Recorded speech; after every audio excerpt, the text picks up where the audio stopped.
Guerra en el nombre de Dios. Las grandes religiones del mundo predican paz y misericordia. La historia, incluso en la Edad Moderna, demuestra que religión y violencia no son contradictorias. En el siglo XVI surge una nueva denominación cristiana. La Iglesia de Roma, hace tiempo separada de la ortodoxa oriental, se vuelve a dividir en católicos y protestantes. Y en el nombre de Cristo se enfrentan en el conflicto más sangriento que ha conocido Europa.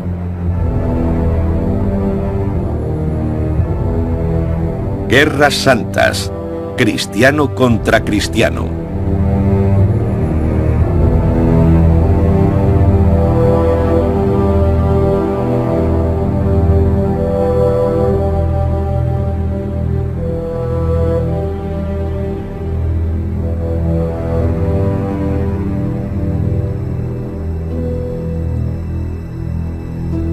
Europa entra en una nueva era, una nueva imagen del mundo, el Renacimiento.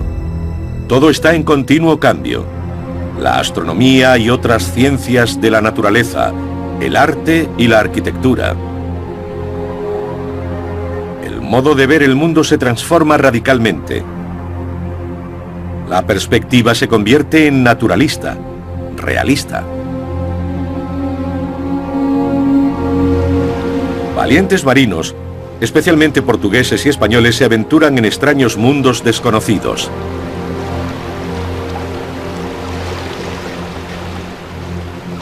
Con nuevos instrumentos de navegación y nuevos mapas, en 1522, Magallanes y Elcano demuestran que el mundo es redondo. Una época de agitación también por cuestiones de creencias. La Biblia, cuyos textos en latín la hacían inaccesible al público general, se convierte en el libro de los libros y un monje alemán insatisfecho cambia el mundo sin querer. Martín Lutero no quiere la reforma, solo pretende reformar. Pero no es eso lo que sucede, es el momento propicio para más.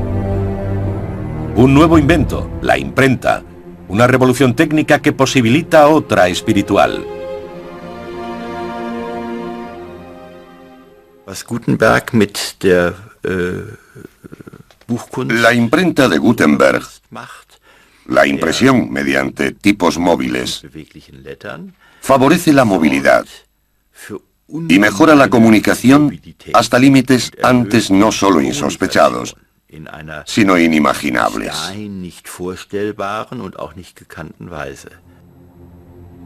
La autoridad moral de la Iglesia, la del Papa, ha alcanzado su punto más bajo con los Borgia. Los hijos del Papa Alejandro VI, Lucrecia y César, gobiernan igual que su padre mediante intrigas, asesinato y violencia. Cuando muere el Papa, estallan manifestaciones de júbilo en las calles de Roma. El fraile agustino Martín Lutero se desespera ante una situación intolerable: la corrupción de la Iglesia. No es un revolucionario, solo un monje medieval, pero es obstinado y lucha contra los problemas teológicos. Con toda probabilidad, él mismo no clava ninguna de sus 95 tesis escritas en latín en la puerta de la iglesia de Wittenberg, a pesar de lo popular que se haya vuelto esa imagen. Después de todo, ¿quién habría podido leerlas? En realidad, se las envió al arzobispo de Maguncia en forma de carta. Seine handschriftlich niedergelegten Thesen gelangen in einer handschriftlichen Fassung nach... Sus ideas llegan a Nuremberg en forma de manuscrito y son traducidas del latín original. Luego, a finales de 1517, son impresas y distribuidas en gran número por todo el imperio.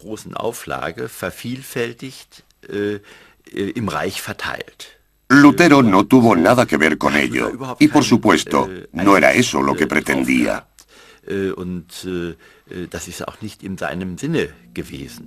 A consecuencia del alboroto, Lutero es excomulgado. En 1521, mediante un rapto fingido, el príncipe elector Federico III de Sajonia esconde a Lutero en el castillo de Warburg, donde traduce el Nuevo Testamento al alemán. Su estilo enérgico tiene una gran influencia en la lengua alemana. Un año después, sus textos son impresos con consecuencias trascendentales. Lutero no fue el primero en traducir la Biblia al alemán. En el siglo XV ya existían traducciones, no recuerdo cuántas, a otras lenguas nacionales, incluido el alemán. Pero la traducción de Lutero, su traducción de la Biblia al alemán, es la única que prospera y se propaga como el fuego. Un fuego que Lutero no quería prender. Sus textos religiosos inspiran una revolución. Thomas Müntzer discute con Lutero y convoca fuerzas que no puede controlar.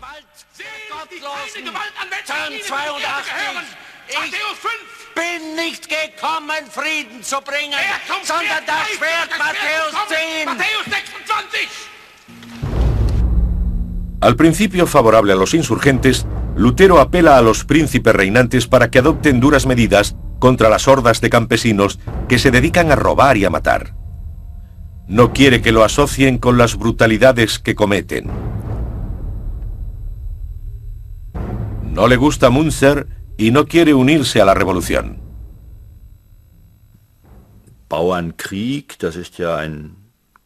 La guerra de los campesinos es solo un nombre y da una impresión equivocada.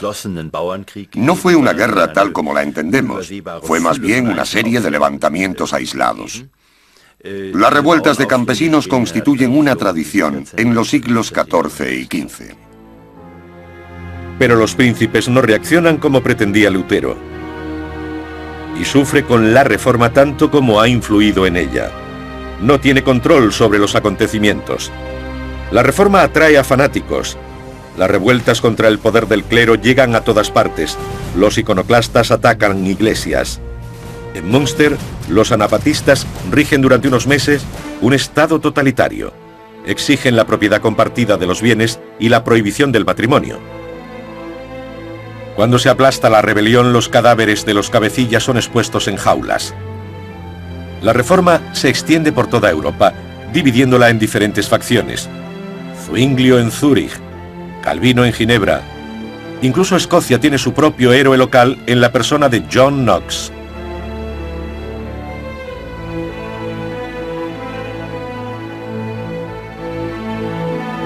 En Londres, Enrique VIII aprovecha la oportunidad y funda la Iglesia Anglicana, principalmente para asegurarse el divorcio. La reforma también implica un nuevo reparto de poder. 1546. El emperador católico está en guerra con los príncipes protestantes.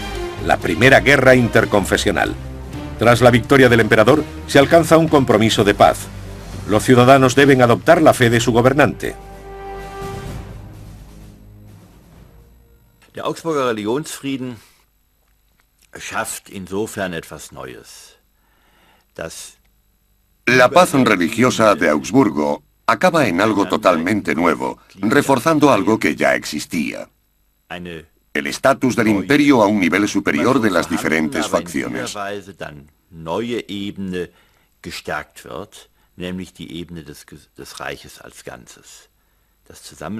Un nivel en el que el rey y el Estado imperial trabajan juntos como árbitros supremos, responsables de salvaguardar la paz y la ley del imperio. Dann dafür verantwortlich, den Frieden und das Recht im Reiche zu wahren und zu schützen. Paz entre los cristianos, un terrible error. Francia, 1572, la matanza del día de San Bartolomé. Se intenta formalizar un matrimonio real entre las distintas fes para instaurar la paz. Pero se produce una traición. Decenas de miles de hugonotes protestantes reunidos para la boda son asesinados por católicos, cristiano contra cristiano. Las facciones vuelven a estar en guerra. Se trata de religión, pero también de poder. La nueva fe religiosa es un medio muy oportuno para que príncipes ambiciosos puedan dar rienda suelta a su avidez de dominio contra el emperador, los reyes y la iglesia. Entonces, en 1618, tiene lugar el preludio de una catástrofe europea. La defenestración de Praga. En realidad, la segunda. ¿Protestantes contra católicos? Sí, también. pero sobre todo se trata de una larga lucha de poder. La revuelta de los estados contra el emperador es una tradición bohemia. En esta ocasión eligen inmediatamente a su propio rey. Der Erfolg des Fenstersturzes wird für uns greifbar.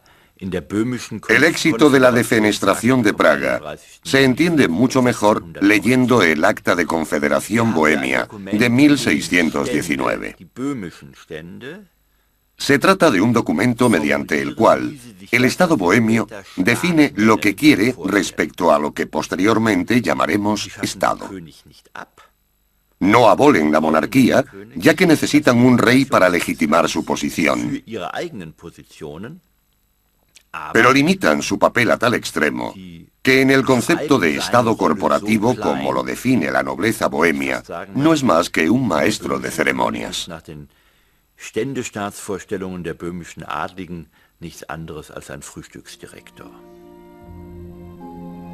La Unión Protestante reúne a sus tropas en Bohemia. Se hacen alianzas. Maximiliano de Baviera pide ayuda a la Liga Católica para luchar.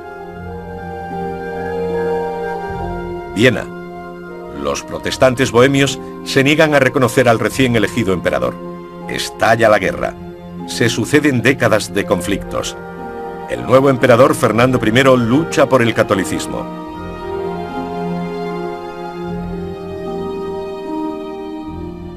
Wallenstein, un brillante general y comerciante. Por el momento no existe nada parecido a un ejército nacional. Wallenstein recluta un ejército de mercenarios y lucha a favor de la Liga Católica por dinero. Wallenstein ist derjenige, der sich in der Lage sieht, der Anfrage Cuando el emperador pregunta, ¿puedes proporcionarme un ejército? zur Verfügung stellen?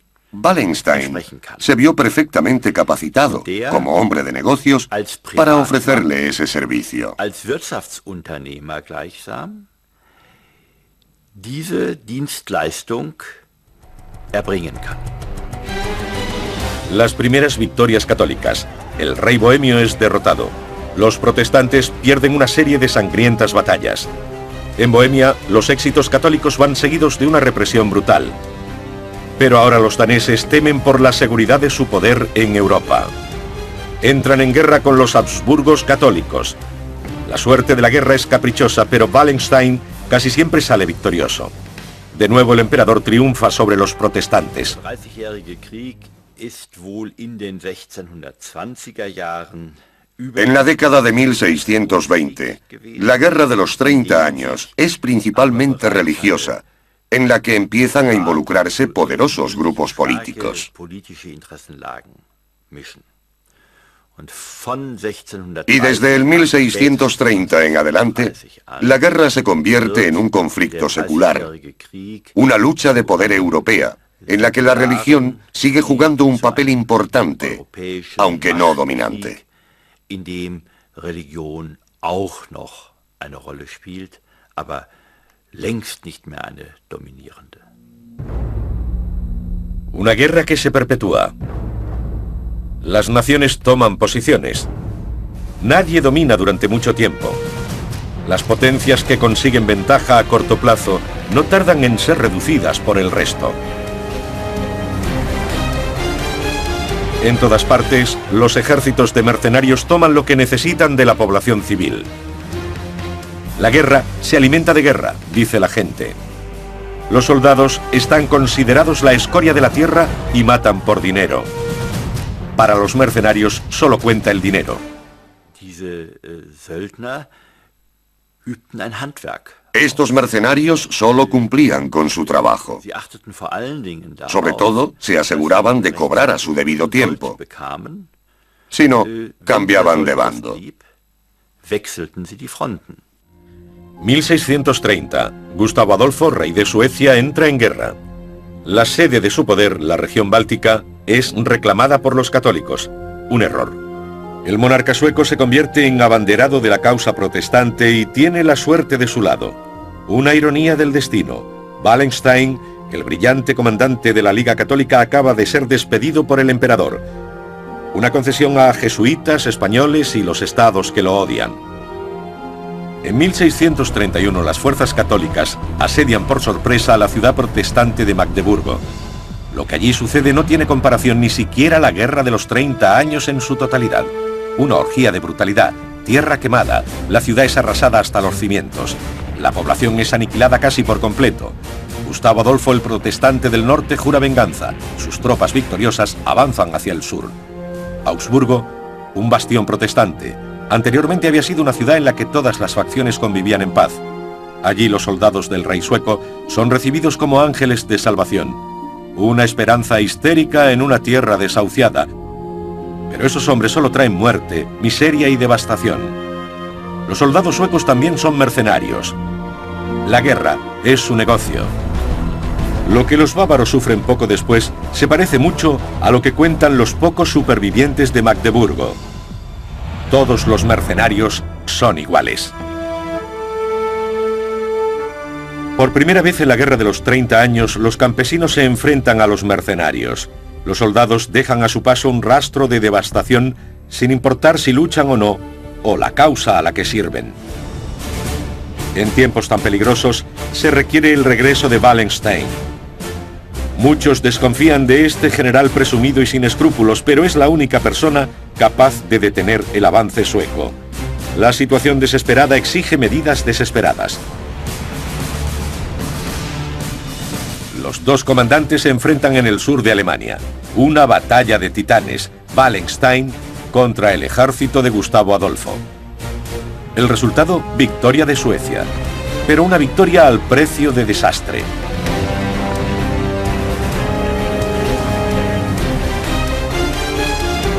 Gustavo Adolfo muere en la batalla de Lützen. Un duro golpe. El líder mesiánico desaparecido. Corren rumores de que realmente no ha muerto. Los suecos empiezan a perder batallas, pero creen que aún tienen posibilidades de asegurar su influencia mediante una negociación. Son engañados. En estos tiempos nada es estable. Los oficiales de Wallenstein deben jurarle lealtad personal incluso si sus órdenes entran en conflicto con las del emperador. So ist es auch bei Wallenstein der Fall gewesen, der seine unternehmerische Leistung. En el caso de Wallenstein, siempre tiene éxito en sus empresas. Pero en realidad para él no era tan importante el dinero como, por ejemplo, convertirse en duque de Mecklemburgo.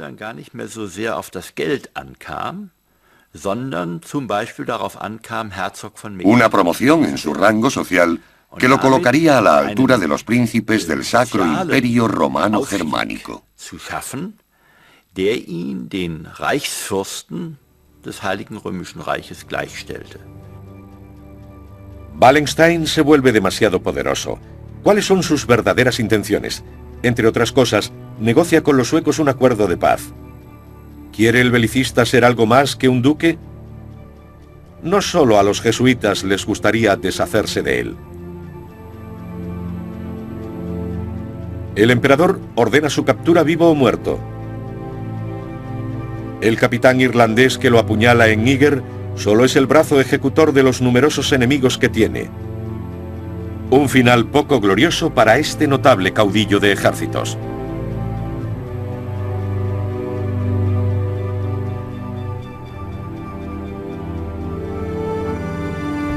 La guerra continúa. Al principio la dinastía Habsburgo apoya la guerra para asegurar su dominio. Pero ahora, la lucha es para prolongar su estancia en el poder.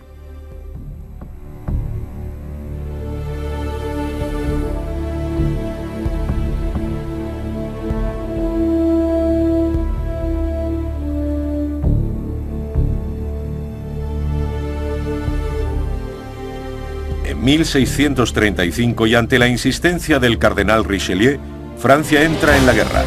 De nuevo los enfrentamientos arrasan el sur de Alemania y Bohemia.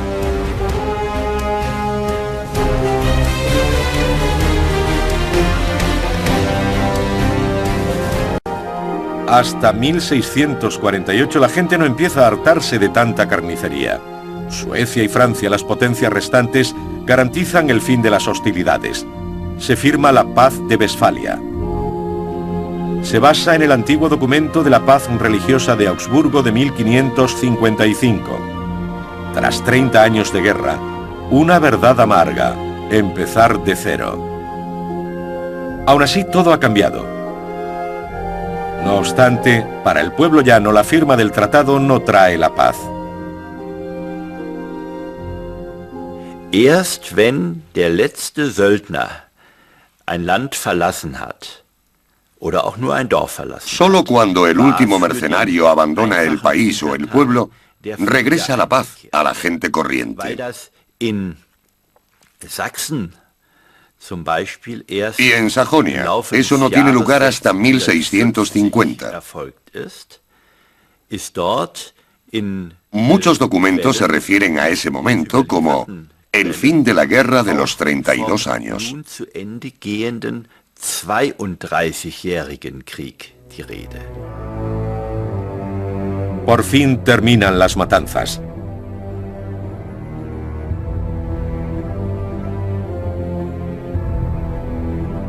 El coste de la guerra, la destrucción de un continente. El conflicto por la interpretación del cristianismo lleva a una orgía de crueldad que pone a los seres humanos al borde del abismo. La visión del mundo cambia para siempre. Símbolo de ello es el árbol de la horca, en el que se cuelga incluso a camaradas heridos, inservibles como soldados. Por primera vez hay algo parecido a un reportaje de guerra. Despiadado, brutal, realista. Der 30-jährige Krieg hat die Menschen seit der Mitte des 17. Jahrhunderts immer wieder. Desde mediados del siglo XVII, la guerra de los 30 años no ha dejado de ser objeto de interés, porque abarca una inimaginable variedad de crueldades. Konfrontiert worden sind. Lo que la gente vivió en aquella época quedó plasmado en escritos e ilustraciones posteriores, que no muestran inhibición alguna a la hora de describir la crueldad, con todos sus detalles escabrosos. Para la población civil, la presencia de la soldadesca, sin importar bajo qué bandera sirva, significa miseria y muerte. Los mercenarios cogen todo lo que quieren. Las tropas merodeadoras arrasan la tierra incluso donde no hay combates. No hay piedad ni compostura. Dieser Krieg wird als ein grausames Ereignis. Esta guerra se considera un suceso terrible, una especie de desastre natural que arrasa pueblos enteros y contra el que no hay protección posible. La guerra se alimenta de guerra. Los civiles tienen más posibilidades de morir que los mercenarios, así que los hombres de los pueblos arrasados y los enfermos se presentan voluntarios al servicio militar para sobrevivir un poco más. Los cuidados médicos son casi inexistentes. Los heridos tienen muy pocas posibilidades de sobrevivir, pero sigue siendo mejor que morir de hambre o asesinado en su propio pueblo. Una catástrofe europea. La región más afectada es la que posteriormente se convierte en Alemania. ¿Cuántas muertes cuesta la guerra? En general puede que el 50% de la población. En algunas zonas, las ciudades perdían hasta el 70 y 80% de sus habitantes, a juzgar por el alto número de asentamientos abandonados tras la guerra de los 30 años. Es decir, lugares en los que la gente ha estado viviendo, pero que tras la guerra dejan de estar poblados y quedan abandonados y desiertos. Pero de las ruinas de las guerras de religión surge la idea del moderno Estado-nación. Un mecanismo de poder. Una estructura neutral que se alza sobre el conflicto de creencias. Tratados, orden civil y el gobierno de la ley para instaurar la paz. Una idea cuyas consecuencias llegan hasta nuestros días. El infierno es la propia humanidad. La lucha por la dominación religiosa conduce al abismo. En nombre de una fe verdadera, El hombre es capaz de cualquier crueldad imaginable, como demuestra la Guerra de los 30 años.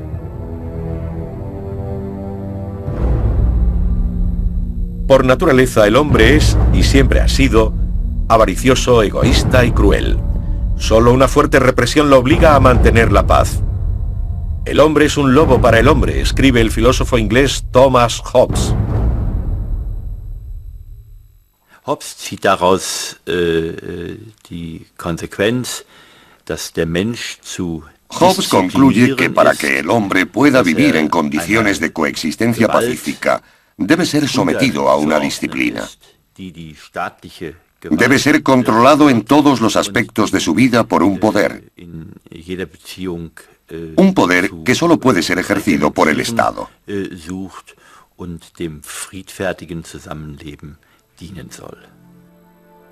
Para controlar la avaricia humana, Hobbes decreta un Estado totalitario, un monstruo omnipotente, un leviatán que imponga la paz y dicte lo que se debe pensar, decir y creer. Una idea que nunca ha sido puesta en práctica. Absolutismo. El Estado gobernado por el rey sol francés Luis XIV. Una de las consecuencias políticas de la Guerra de los 30 años. Orden rígido y majestuoso. La selva da paso al jardín. El Estado empieza a rodar como una maquinaria bien engrasada y neutral. Los instintos básicos y los conflictos de fe son mantenidos a raya por el gobierno, el nuevo ideal de la era. En lugar de ejércitos de mercenarios contratados para ocasiones puntuales, aparecen los ejércitos permanentes, valiosos instrumentos del Estado que se usan con moderación. La Prusia de Federico II es el modelo ideal de absolutismo ilustrado, un Estado sobrio y racional sin iglesia establecida. La tendencia es bastante clara. Quizás Federico el Grande lo expresa muy bien cuando dice: cada hombre debería ser bendecido como mejor crea. De ese modo, la religión pasa a ser una cuestión de ámbito privado. Las consecuencias prácticas: a finales del siglo XVII los hugonotes se trasladan a Prusia en busca de libertad religiosa. Bajo el gobierno de Federico II, 1 de cada 4 berlineses es francés de origen, una monarquía en ciernes en la que se separan estrictamente Iglesia y Estado. Es una cuestión de principios. En Prusia, Kant persigue la idea de la conclusión lógica. Su ensayo hacia la paz eterna es un borrador para la Organización de las Naciones Unidas. La ley debería gobernar el poder en una especie de parlamento mundial. Una idea que apenas ha encontrado respaldo en todas las superpotencias hasta la fecha. Actualmente la separación de Iglesia y Estado se da por sentada hasta el punto de que la comparecencia del Papa ante las Naciones Unidas apenas es noticia. En el pasado, los papas declaraban guerras. Hoy, solo tienen autoridad moral, no batallones. Un largo camino que lleva desde los cruzados en la Edad Media y tras la Guerra de los 30 años hasta nuestros días.